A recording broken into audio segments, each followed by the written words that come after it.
हाँ, टिक टिक देखो, टॉक्सिन का डिपोजिशन है ना। टॉक्सिन्स कई तरीके से होते हैं, लिक्विड हो सकता है, सॉलिड हो सकता है, गैस हो सकता है।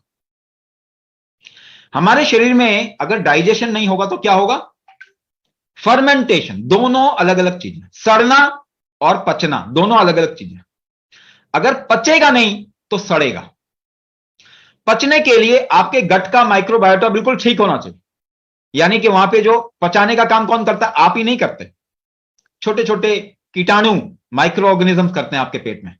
जैसे ही आप एक कोल्ड ड्रिंक पीते हैं, एक दवाई खाते हैं, कोई भी लिक्विड जो कि नेचुरल नहीं है वो आप अगर लेंगे तो आपका गट में जो माइक्रोबायोम है, जो कीटाणु है, वो मर जाएंगे। तो आपका पाचन शक्ति जो है कमजोर हो जाएगी। तो डाइजेशन होने की जगह क्या होगा? फर्मेंटेशन, गैस बनेगी। तो गैस तो कहीं ना कहीं जाके अटकेगी ना, जहां उसको जगह मिलेगी वहां पे वो डिपॉजिट होती है। फिर आप थोड़ा जोर लगा देते हैं तो कट से आवाज आती है, वो गैस रिलीज है। ठीक है ना। यही गैस जब आपके सिर पे चढ़ जाती है तो माइग्रेन करती है। यही गैस जब कॉन्टिन्यूसली लंबे समय तक आपको कॉन्स्टिपेशन भी है तो पार्किंसन करती है। ठीक है ना, पार्किंसन लेके आती है। तो जो फ्लो बॉडी का है ना, जिस तरीके से होना चाहिए, फ्लो अगर बिगड़ेगा तो फिर ये डिविएशंस होते हैं। कुंभक क्या है? आप अंदर सांस रोक के फ्लो को बनाएंगे ना। अगर आप सांस भी रोकते हैं या बॉडी का फ्लो करते हैं तो भी आप अपने बॉडी के अंदर जिस तरीके से चीजें चल रही हैं उसको स्ट्रांग करेंगे, आपका डाइजेशन स्ट्रांग होगा। एक और एग्जांपल मैं आपको बताता हूं।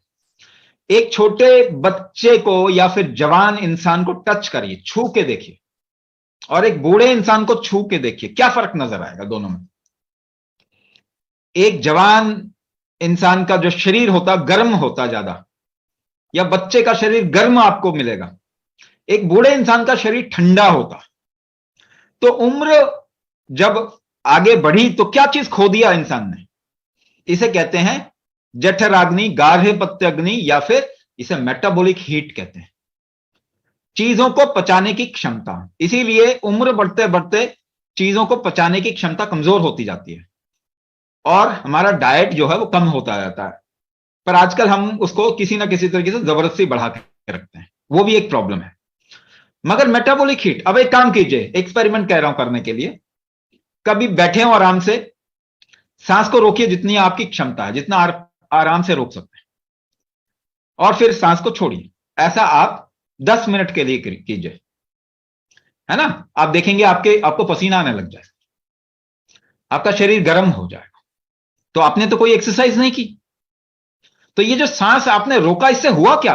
आपके शरीर का मेटाबॉलिक हीट बढ़ गया। कभी कभी ये ज्यादा भी बढ़ जाएगा, आपको ज्यादा तकलीफ होने लग जाएगी। तो ये बहुत पावरफुल तरीका है अगर आप शरीर के अंदर कोई फंक्शन को रेगुलेट करना चाहते हैं, या उसको बढ़ाना चाहते हैं, या स्ट्रेंथन करना चाहते हैं, स्ट्रांग करना चाहते हैं। इसीलिए इसको गाइडेड तरीके से करने की जरूरत पड़ती है ना। इसको टिप की तरीके से नहीं दिया जा सकता, इसको गाइडेड वे में ही करवाया जा सकता है। ये एक प्रैक्टिकल एग्जांपल है जो कि आप करके देख सकते हैं कि कैसे आपका मेटाबॉलिक हीट या फिर मेटाबॉलिज्म इंप्रूव किया जा सकता है। इससे आपकी एंटी एजिंग भी होती है। आपकी जो उम्र है उसका पता कम चलेगा, पता नहीं चल पाएगा। ठीक है, एग्जांपल मैं सामने हूं, आई एम अप्रोचिंग 50, मैं 50 की उम्र का हूं, और आप देखिए कि इतना ज्यादा पता नहीं चलता। तो कुंभक से एंटी एजिंग भी होती है। एंटी एजिंग ऐसी नहीं कि एंटी एजिंग कोई फैक्टर है, कोई फैंसी चीज नहीं चाहिए आपके। जब तक जिए तब तक आप पावरफुल तरीके से, इंटेंस तरीके से जिए, अच्छे तरीके से जिए, बिना किसी बीमारी के जिए, ये हमारी जिम्मेदारी है।